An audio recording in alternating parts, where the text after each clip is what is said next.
Hey guys, welcome to SavorySaver, where I share gluten-free recipes, tips, tricks, and resources to make your gluten-free lifestyle easier.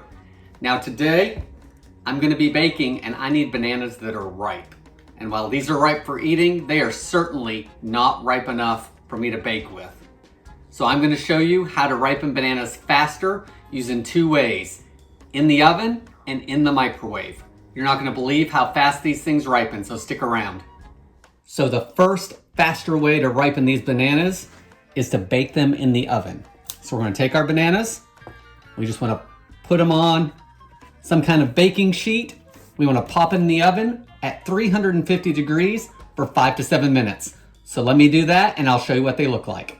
So once your bananas are all blackened like this after being in the oven for 5 to 7 minutes, and they can actually go a little longer if they're not as dark as you think they should be. These should be a little bit softer to the touch now, which they feels like they are. So you want to cut it long ways. So try not to burn yourself. That knife's going in nice and smooth. We're going to peel it back. The smell of the banana is crazy. And then we'll just take our spoon,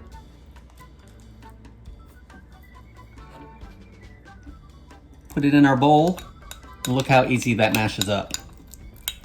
So that is going to be perfect for whatever you're baking it for. Just make sure to let it cool. This would also be great if you want a banana in your smoothie and maybe you want it nice and ripe.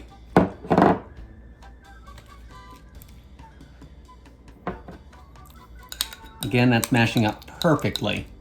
So now that we've shown you a faster way, let's go to the fastest way and use the microwave.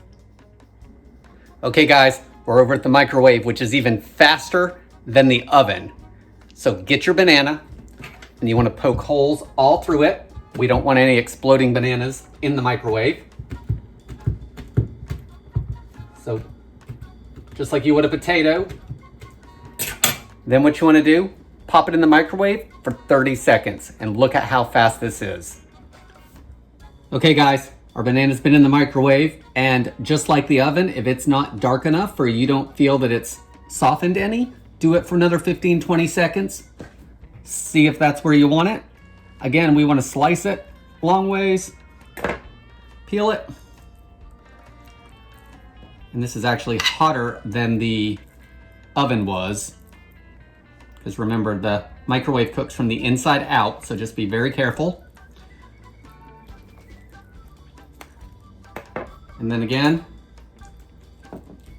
you can scoop it out with a spoon. It's soft, it's mushy, it's perfectly ripened, and you're ready to go with your recipe. Guys, I hope you found this tip helpful. If you did, please give me a like, consider subscribing, and I hope to see you on the next video. Thanks for watching.